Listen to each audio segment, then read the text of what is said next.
तो बच्चों आरपीएफ की वैकेंसी का इंतजार आपको भी था क्या?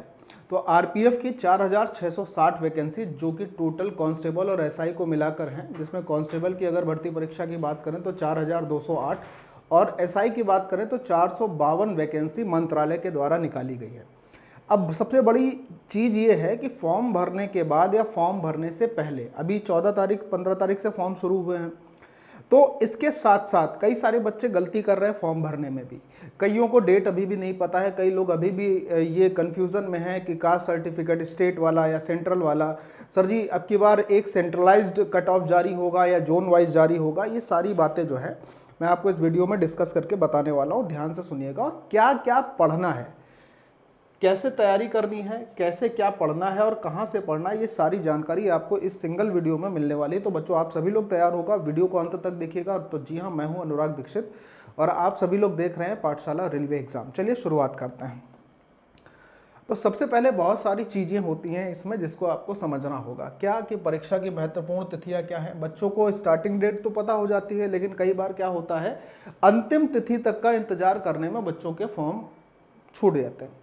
कई सारे बच्चों को अभी भी कन्फ्यूज़न है, कुल पद कितने हैं, कितनी फीस लगेगी, कितना रिफंड होगा, ऑनलाइन प्रक्रिया, योग्यता, ठीक है। उसके बाद आयु सीमा और उसमें आयु सीमा में एज में कितनी छूट मिलेगी, चयन प्रक्रिया क्या है, परीक्षा का पैटर्न क्या है, इसका सिलेबस क्या है और किस प्रकार की रणनीति हमें रखनी है।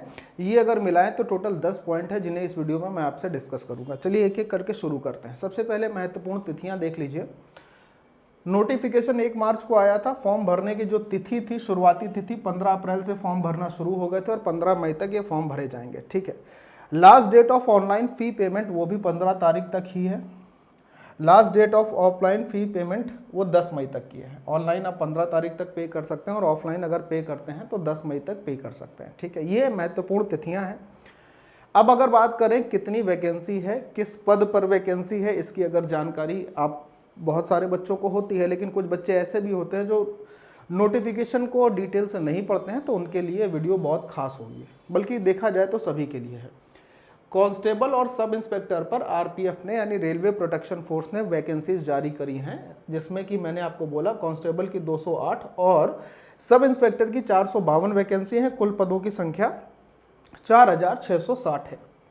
बच्चों अगर आगे की बात करते हैं तो इसमें जो आपकी योग्यताएं हैं, किस प्रकार की योग्यताएं, मतलब क्या आपकी क्वालिफिकेशन होनी चाहिए कि आप इस फॉर्म को भर सकते हैं।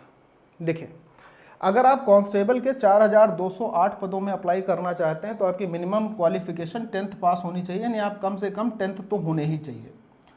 और यदि आप सब इंस्पेक्टर के पद पर अप्लाई कर रहे हैं तो उसके लिए ग्रेजुएट होना चाहिए फ्रॉम अ रिकॉग्नाइज्ड यूनिवर्सिटी, मतलब भारत सरकार की रिकॉग्नाइज्ड यूनिवर्सिटी, विश्वविद्यालय जितने भी हैं उसमें आप किसी एक विश्वविद्यालय से जो कि भारत सरकार के द्वारा मान्यता प्राप्त है उससे क्या होने चाहिए, ग्रेजुएट यानी स्नातक होने चाहिए।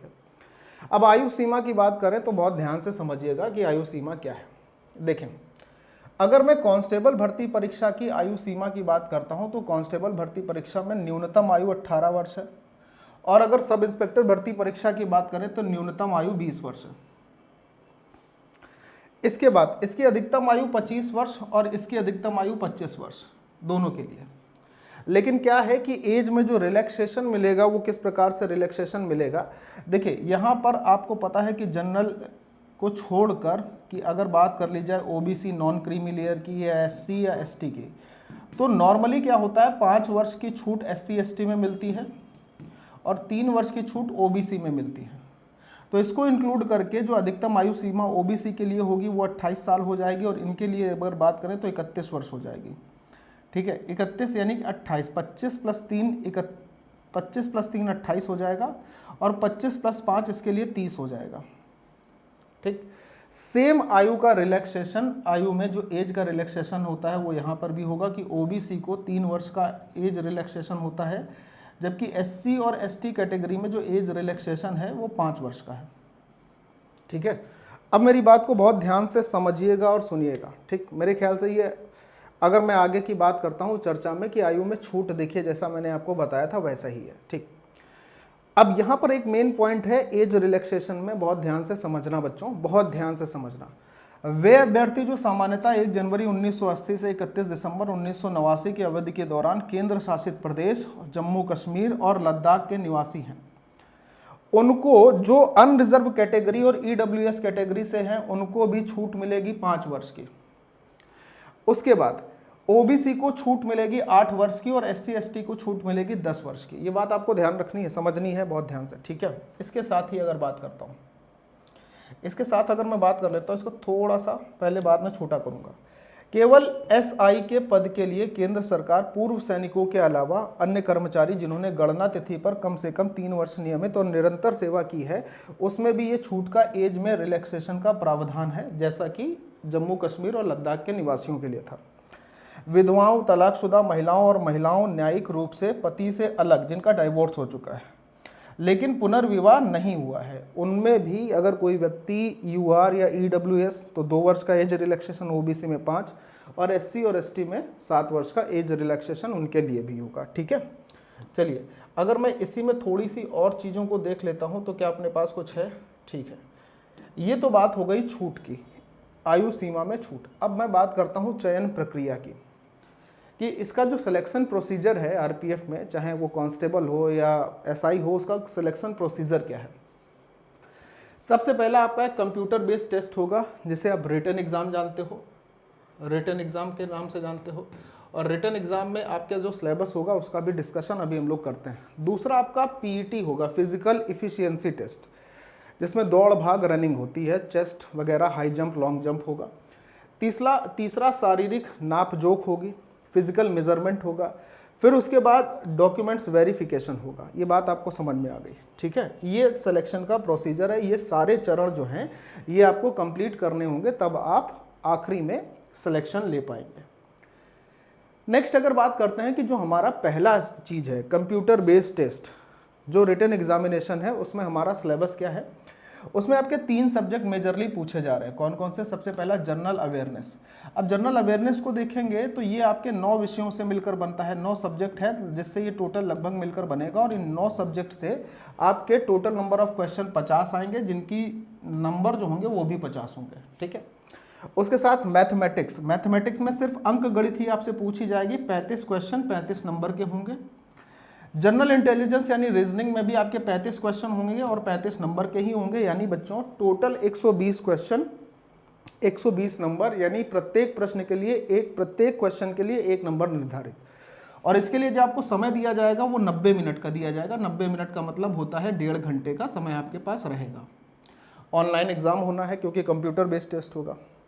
माइनस मार्किंग की बात करें तो 1/3 की माइनस मार्किंग भी आपको देखने को मिलेगी यहाँ पर, ठीक है। चले, अब शारीरिक दक्षता परीक्षण की अगर बात की जाए तो इसके लिए अगर बात करेंगे कांस्टेबल पोस्ट के लिए, कांस्टेबल पोस्ट में जो मेल कैटेगरी के लोग हैं यानी कि पुरुष हैं, उनको 1600 मीटर की दौड़ करनी है 5 मिनट 45 सेकंड में। 800 मीटर की दौड़ जो होगी वो महिलाओं के लिए होगी, फीमेल्स के लिए होगी, जिसका समय 3 मिनट 40 सेकंड निर्धारित है। पुरुषों को लॉन्ग जंप 14 फीट की करनी होगी और महिलाओं को 9 फीट की करनी होगी, जबकि हाई जंप पुरुषों के लिए 4 फीट की है और महिलाओं के लिए 3 फीट की है, ठीक है।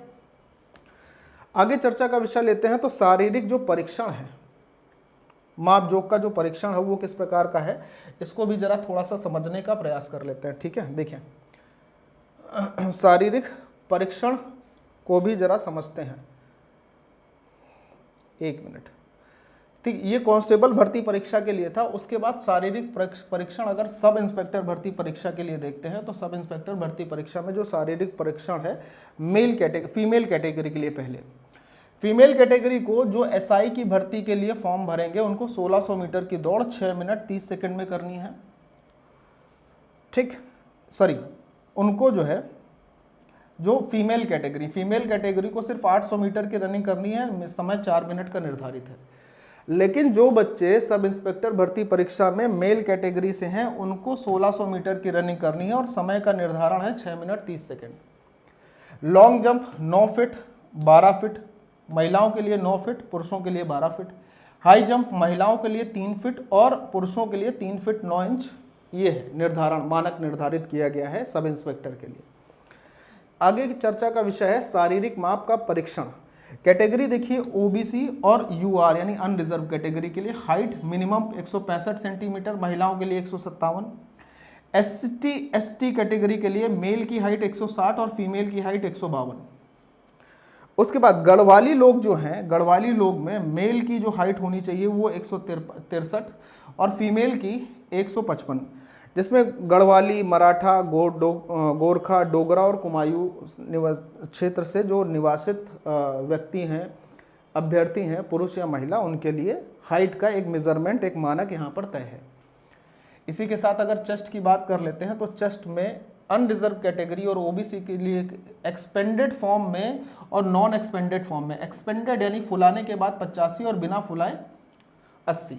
ये जो फुलाव है ये 5 सेंटीमीटर का होना ही चाहिए, ये भी आपको ध्यान रखना है। एससी और एसटी कैटेगरी में, मेल कैटेगरी में, बात को समझिएगा, मेल कैटेगरी की बात है ये, ओनली फॉर मेल, 76.2 से 81.2 फुलाव 5 सेंटीमीटर यहाँ पे भी मान्य है। ठीक, ये बात समझ में आ गई।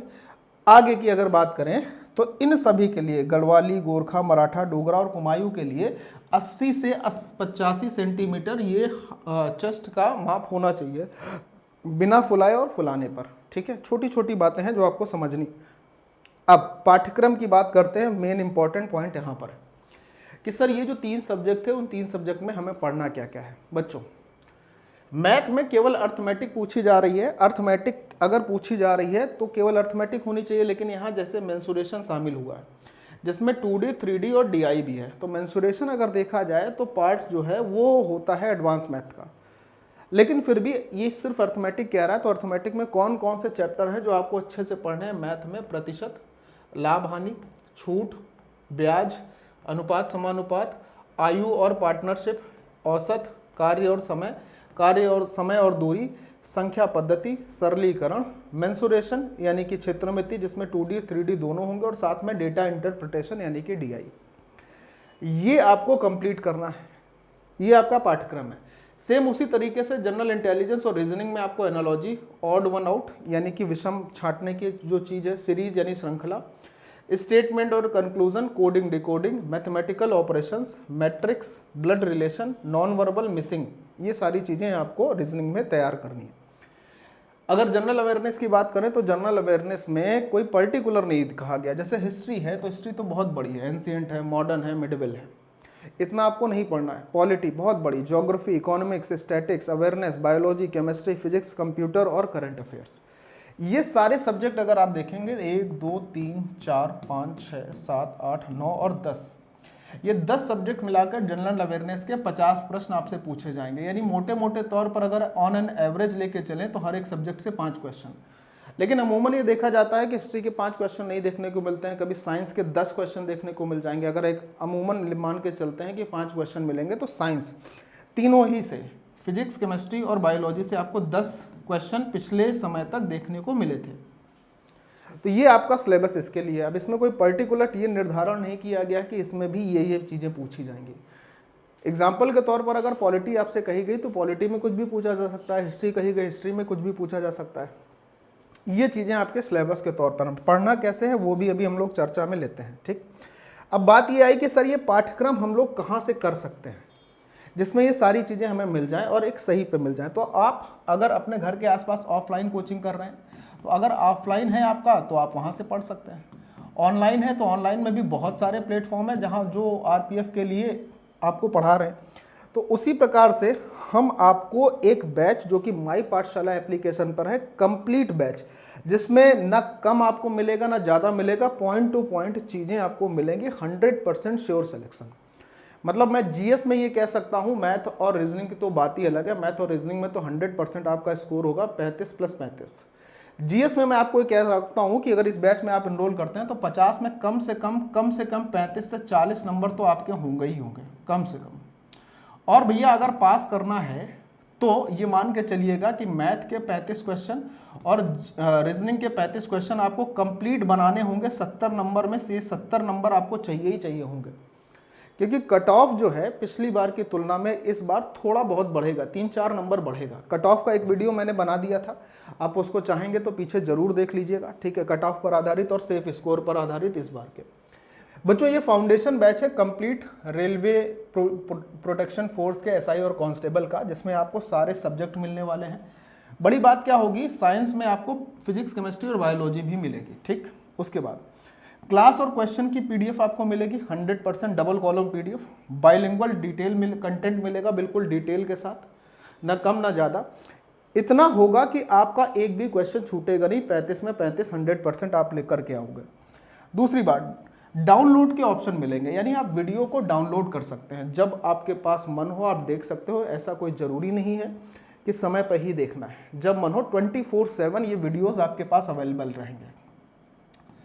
24/7 24 घंटे 7 दिन ये वीडियोस आपके पास अवेलेबल होंगे।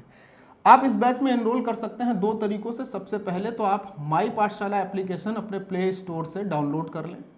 माई पाठशाला ऐप को डाउनलोड कर लीजिए, वहाँ पर रेलवे वाले सेक्शन में आके आप इस बैच को एनरोल कर सकते हैं। दूसरी बात बच्चों, ये जो यहाँ पर आपको कॉन्टैक्ट नंबर दिए गए हैं दोनों 96 96 10 24 11 और 63 93 125 760, इनमें से किसी भी नंबर पे आप कॉल करिए। कॉल करने के बाद जो भी फ़ोन उठाता है उससे कंप्लीट डिटेल ले लीजिए कि इस बैच की कंप्लीट डिटेल क्या क्या है। और बच्चों, जो भी फ़ोन उठाता है, आप बैच में एनरोल करने के इच्छुक हैं, तो आप उसको अपना कूपन कोड क्या बोलेंगे, आप बोलेंगे मुझे अनुराग सर वाला coupon code capital A capital D 10 लगाना है, तो इससे आपको इस बैच में अच्छा खासा डिस्काउंट मिल जाएगा, एक बहुत बढ़िया डिस्काउंट मिलेगा, और लिमिटेड है, बाकी इच्छा आपकी, ठीक है। अब ये चर्चा का विषय है कि सर ये जो सब्जेक्ट्स हैं, ये आपने ये तो बता दिया कि यहाँ से कंप्लीट होंगे, लेकिन अब मैं आपको ये चीज़ बता देता हूँ कि कई बार क्या होता है कि बच्चों में कई चीज़ें ऐसी होती हैं जिसकी ना समझी की वजह से ज़रूरत से ज़्यादा पढ़ाई हो जाती है या ज़रूरत से ज़्यादा सोर्सेस का इस्तेमाल हो जाता है। मैं आपको एक चीज़ बोल रहा हूँ, जब भी आप अपनी तैयारी को अच्छा करना हो तो आप एक लिमिटेड सोर्स का इस्तेमाल करिए। ये नहीं कि यहाँ से भी पढ़ेंगे, वहाँ से भी पढ़ेंगे, इससे भी पढ़ेंगे, उससे भी पढ़ेंगे, ठीक। क्यों लिमिटेड सोर्स का इस्तेमाल करने के लिए कह रहा हूँ, क्योंकि ऑफलाइन में देखो एक्चुअली क्या होता है कि होते ही लिमिटेड सोर्स हैं, मतलब जो सब्जेक्ट जिस टीचर से पढ़ाया जाना है वो वही पढ़ाएंगे।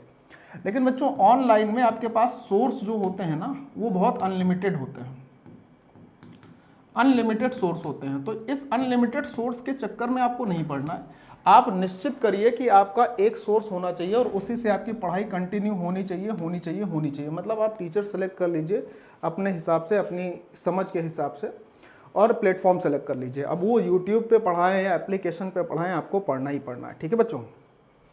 अच्छा, अगर आप रेलवे के साथ साथ किसी अन्य बैच की भी तैयारी कर रहे हैं, अन्य उसके एग्ज़ाम की भी तैयारी कर रहे हैं और मैथ आपके लिए बाधा बन जाती है, तो ये कंप्लीट मैथ का बैच है, कंप्लीट मैथ बैच है, जिसमें अर्थमेटिक और एडवांस दोनों ही हैं। सेम प्रोसीजर है, दिए हुए नंबर पे कॉल करके अगर आप अपना कोड क्या बता देते हैं AD10, तो आपको एक डिस्काउंट मिलेगा। और किसी भी एग्ज़ाम की तैयारी अगर आप कर रहे हैं तो ये आपके लिए क्या हो जाएगा, रामबाण साबित होगा, गारंटी के साथ।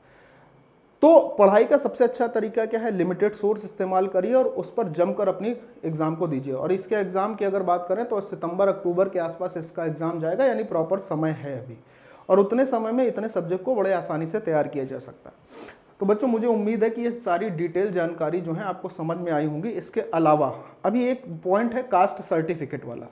तो बच्चों फिर से बोल रहा हूँ, एनेक्जर जो नोटिफिकेशन आया उसमें 3 एनेक्जर दिए हैं, जिसमें एक में अनरिजर्व कैटेगरी का, एक में OBC का और एक में SC ST का है। पिछले वीडियोस में मैंने ये बताया है, जिन बच्चों ने नहीं देखा है पहले तो उसको देख लीजिए। और उसी फॉर्मेट में आपको सेंट्रल का कास्ट सर्टिफिकेट बनाना है, ठीक है। तो जितनी भी जानकारी आपको दी मैं समझ पा रहा हूँ कि इससे आपकी जो समस्याएं हैं उसका समाधान हो जाएगा। और इसके बावजूद अगर आपके पास कोई भी प्रॉब्लम रह जाती है, आपको ये लगता है ये समस्या समाधान नहीं हुई है, तो आप कमेंट बॉक्स में उसको छोड़िएगा, प्रश्न लिख दीजिएगा, मैं उसका उत्तर दूंगा, ठीक है। तो फिलहाल आज के लिए इतना ही। बाय बाय, जय हिंद एंड टेक केयर।